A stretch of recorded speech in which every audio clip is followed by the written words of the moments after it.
नाज़रीन, ईरान और अमेरिका की जंग अभी पूरी तरह से थमी नहीं है और एक और बहुत बड़ी जंग जो है वो शुरू होने को है।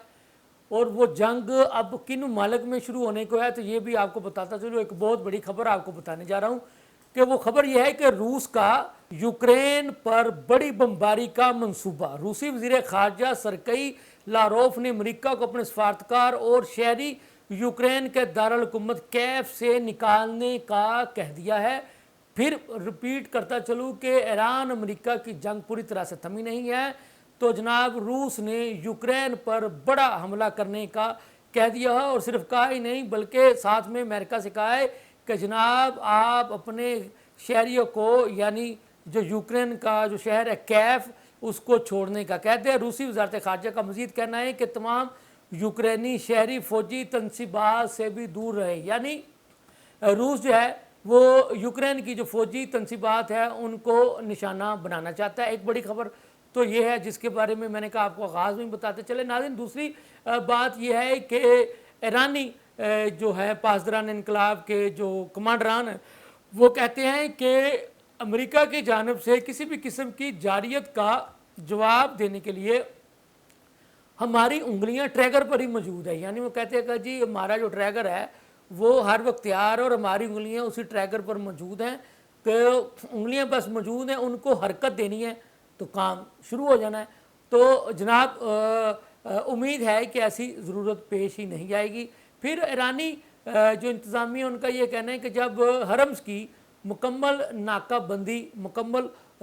तौर पर ख़त्म हो जाएगी तो फिर ईरानी तरीक़ाकार के मुताबिक, यानी ईरानी तरीक़ाकार ईरानी टूल टैक्स के मुताबिक जो है वो वहाँ से आबना हरमज़ के मुकाम से बहरी जहाज़ों के गुजारने का सिलसिला जो है वो शुरू होगा। तो एक और ख़बर हम आपको ये भी बताते चले कि वो जैसे मैंने आपको कल भी बताया था कि अमेरिकी इंतज़ामिया ये कहती है कि हमें कोई जल्दी नहीं है कि हम ईरान से जल्द निकल जाएं, लेकिन साथ ही साथ ये भी कहते हैं कि हम तमाम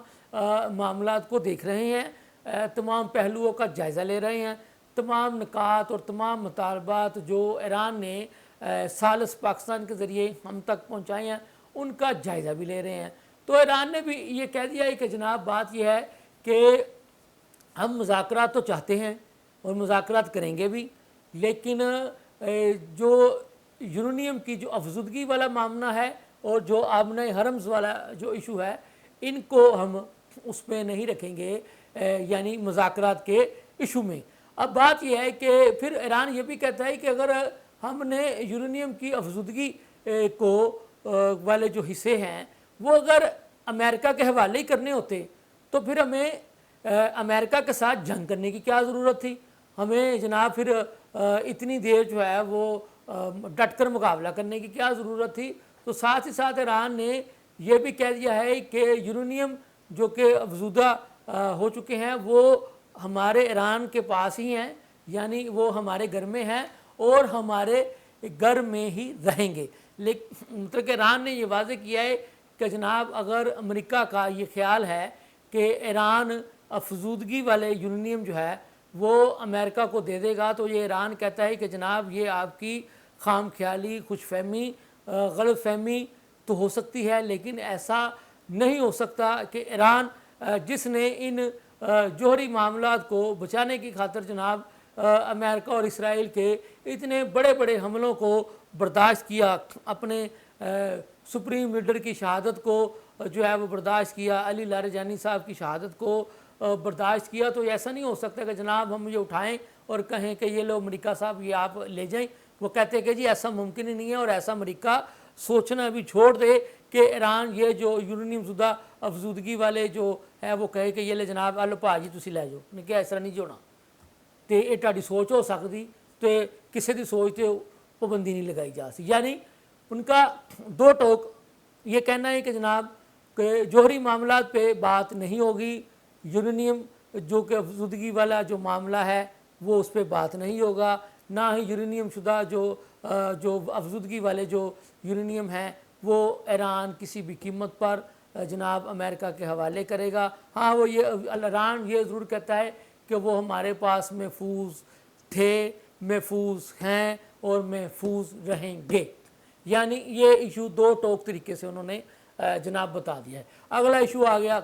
ایران نے آپ نے ہرمز والا معاملے پہ بھی اپنی پوزیشن واضح کر دی ہے، بتا دیا ہے کہ جناب جب امریکہ کی مکمل طور پر آپ نے حرمز کے مقام سے ناکہ بندی مکمل طور پر ختم ہو جائے گی، یعنی اس کا خاتمہ ہو جائے گا، تو ایران کہتا ہے کہ اس کے بعد پھر ایران اپنے طے شدہ طریقہ کار کے مطابق، اپنے پروگرام کے مطابق، اپنے ٹال ٹیکس کے مطابق وہاں سے دنیا بھر کے جو جہاز ہوں گے ان کو گزارنے کا کام کرے گا۔ تو ساتھ ہی ایران نے یہ بھی کہہ دیا ہے کہ جناب ہماری انگلیاں جو ٹریگر ہیں وہ اس پہ موجود ہے۔ اب بات کیا ہے، ایران کو بھی یہ اس طرح کے بیانات دینے کی ضرورت کیوں پیش آتی ہے؟ اس کی وجہ یہ ہے کہ امریکی صدر ڈونلڈ ٹرمپ صاحب جو ہیں وہ ایک لمحے کوئی بیان دیتے ہیں، دوسرے لمحے کوئی بیان دیتے ہیں، تو تیسرے لمحے کوئی بیان دیتے ہیں۔ کبھی کہتے ہیں کہ میں امریکہ جو ہے وہ ایران سے جلد نکلنا چاہتا ہے، اگلے لمحے وہ فرما دیتے ہیں جناب کہ ایران سے امریکہ کو نکلنے کی کوئی جلدی نہیں ہے۔ پھر ان کے جو وزیر خارجہ ہیں مارک روبیو، وہ بھی کہتے ہیں کہ جناب ہمیں کوئی جلدی نہیں ہے، ابھی ہم جائزہ لے رہے ہیں۔ جبکہ پاکستان نے بطور ثالث ان کے جو بھی مطالبات تھے، جو بھی نکات تھے، جو بھی ایشوز تھے، ان کو انڈر دی ٹیبل جو ہے وہ کافی حد تک جس کو کہتے ہیں نا کہ ان کو سلجھا دیا ہے، ان کو نپٹا دیا ہے، وہ چاہے ایران کے ہو چاہے امریکہ کے ہوں۔ تو اب بات یہ ہے کہ جناب جو کہ پاکستان کی کوشش ہے کہ جناب آپ مذاکرات کی میز پر آ کر بیٹھیں اور جو بھی آپ کے ایشوز ہیں، جو بھی معاملات ہیں، ان کو اب حتمی طور پر وہاں پر آ کر بیٹھے، حتمی نتیجے پر پہنچیں اور اعلان کریں۔ میں آپ کو یہ بھی بتاتا چلوں کہ پاکستان کے وزیر خارجہ اور نائب جو وزیر اعظم ہے پاکستان کے اسحاق ڈار صاحب، وہ بھی آپ کو پتہ ہے کہ نیو یارک کے دورے پر پہنچ چکے ہیں، تو ان کا بھی یہ نیو یارک کا دورہ یقیناً ایران امریکہ کے تعلقات کے تناظر میں دیکھا جائے۔ پاکستان جو ہے وہ بیک ڈور ڈپلومیسی کا سلسلہ بند کیے ہوئے نہیں ہے۔ پاکستان ایک بھی لمحہ چین سے نہیں بیٹھا جب سے وہ مذاکرات کا یعنی 10 اپریل کا پہلا دور جو ہے وہ ایران اور امریکہ کا بے نتیجہ ختم ہوا تھا۔ پاکستان کی اسی دن سے یہ کوشش ہے کہ جناب ان کو دوبارہ مذاکرات کی میز پر لا کر بٹھایا جائے۔ لیکن اب پاکستان کیا چاہتا ہے؟ پاکستان یہ چاہتا ہے کہ جب ان کو مذاکرات کی میز پر لا کر بٹھایا جائے تو انڈر دی ٹیبل ہی، مطلب کہ جس کو کہتے ہیں نا کہ کیمرے کے سامنے آنے سے پہلے کہ جناب ان کے سارے معاملات جو ہیں وہ پہلے سے ہی جو ہے وہ طے پا چکے ہوں، جب یہ سب کے سامنے آ کے بیٹھے تو پھر جس کو کہتے ہیں نا کہ وہ بس ایک وہ سگنیٹری سیریمنی ہو اور اس میں اعلان کیا جائے اور دنیا کو خوشخبری مل جائے۔ اور ہم آپ کو یہ بھی بتاتے چلے، جب سے یہ فیلڈ مارشل جناب عاصم منیر صاحب نے ایران کا اب جو حالیہ دورہ کیا ہے تو اس کی پیش رفت کے نتیجے میں دنیا بھر میں جو ہے نا پیٹرولیم مصنوعات کی